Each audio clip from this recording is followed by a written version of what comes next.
नमस्कार साथियों,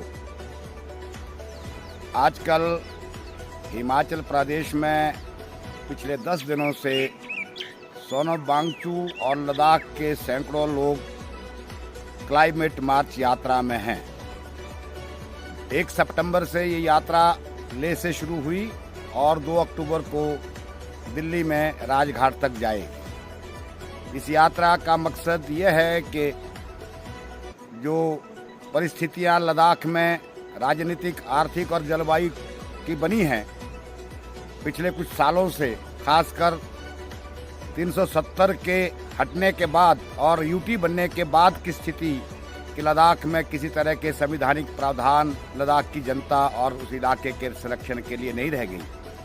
उनकी मांग है कि उनके लिए शेड्यूल 6 जो सरकार ने माना था उसे उन्हें दिया जाए और उनके लिए कोई चुनी हुई सरकार और जनप्रतिनिधि मंडल होना चाहिए। सबसे बड़ा मसला यह है कि उनके आगे और हम सब पहाड़ के लोगों के, हिमालय के लोगों के आगे कि जलवायु परिवर्तन बहुत तेज़ी से हो रहा है। परिस्थिति ये हो गई है कि जिन ऊंचे पहाड़ों में, ट्रांस हिमालय में कभी मानसून नहीं जाती थी, अब वहाँ भी बारिश और बादल फटने की घटनाएं घट रही हैं। ग्लेशियर पिघल रहे हैं, जंगलों में आग लग रही है और जो गर्मी है, ग्लोबल वार्मिंग जो हिमालय में दुगनी गति से हो रही है, उसका परिणाम है कि मौसम चक्कर में बदलाव आ गया। बारिशें इरेटिक हो गई हैं, कभी ज़्यादा हो रही है, कभी सूखा आ रहा है। पिछले साल हिमाचल प्रदेश ने इस त्रासदी को भुगता, उत्तराखंड ने भी बहुत बार इस त्रासदी को भुगता। अब लेह लद्दाख और हमारे लाहौल स्पीति और किन्नौर में भी बादल फटने की घटनाएं हो रही है। ये तो साधारण एक प्राकृतिक परिस्थिति जो बनी, जिसकी वजह वैश्विक तापमान का बढ़ना और जलवायु परिवर्तन है। और पिछले 200 सालों से जो हमने विकास का रास्ता अपनाया है, जिसमें कार्बन उत्सर्जन हुआ, वैश्विक गर्मी में बढ़ाने में योगदान किया, उस वजह ने, और आज हम उस परिस्थिति को झेल रहे हैं। दूसरा जो सबसे बड़ी प्रॉब्लम है, समस्या है हमारे सामने, वो है हमारे देश में विकास की जो नीति है, खासकर पहाड़ों के संदर्भ में।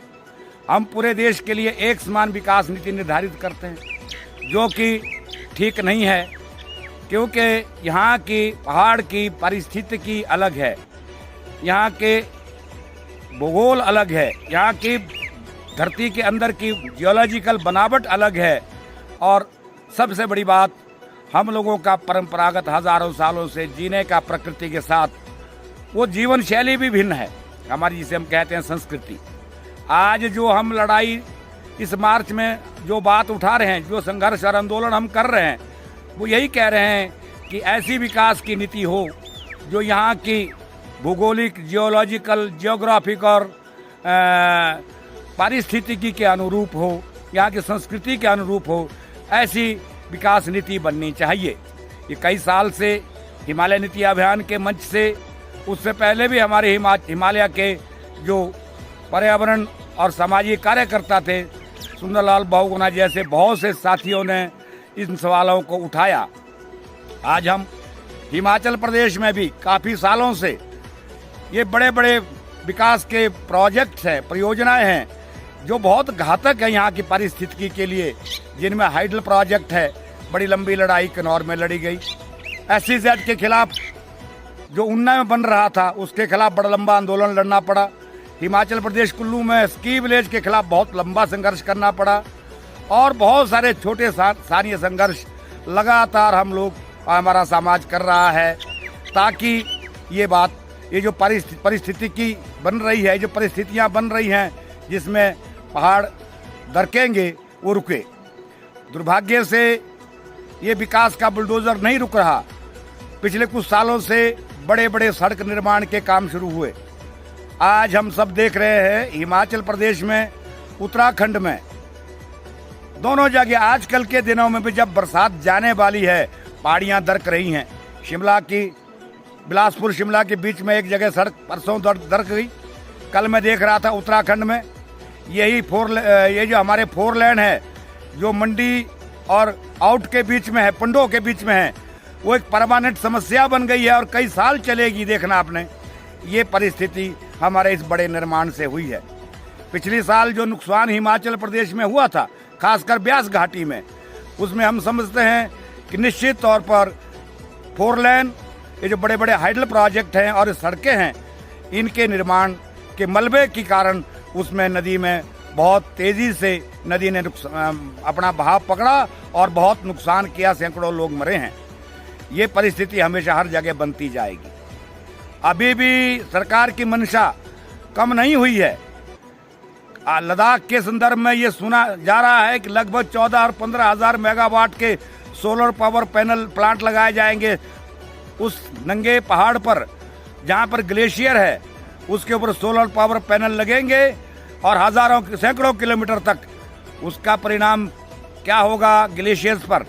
हिमाचल प्रदेश में 800 मेगावाट का, खासकर स्पीति में किबर की उस जगह पर जहां की एक स्नो लेपर्ड सेंचुरी बनाई है, उन पहाड़ों में 800 मेगावाट सोलर पावर प्लांट लगाने की योजना चल रही है। पूरी चिनाब घाटी में ये जो आपके चंद्राभागा नदी है, ये जो लाहौल की नदियां हैं, इनमें जो है बहुत सारे हाइडल प्रोजेक्ट प्रपोज कर दिए गए हैं।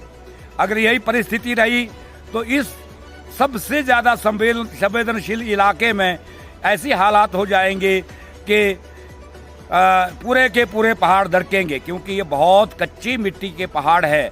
ये हमारे हिमालयी रेगिस्तान हैं और ये नीचे दरकेंगे।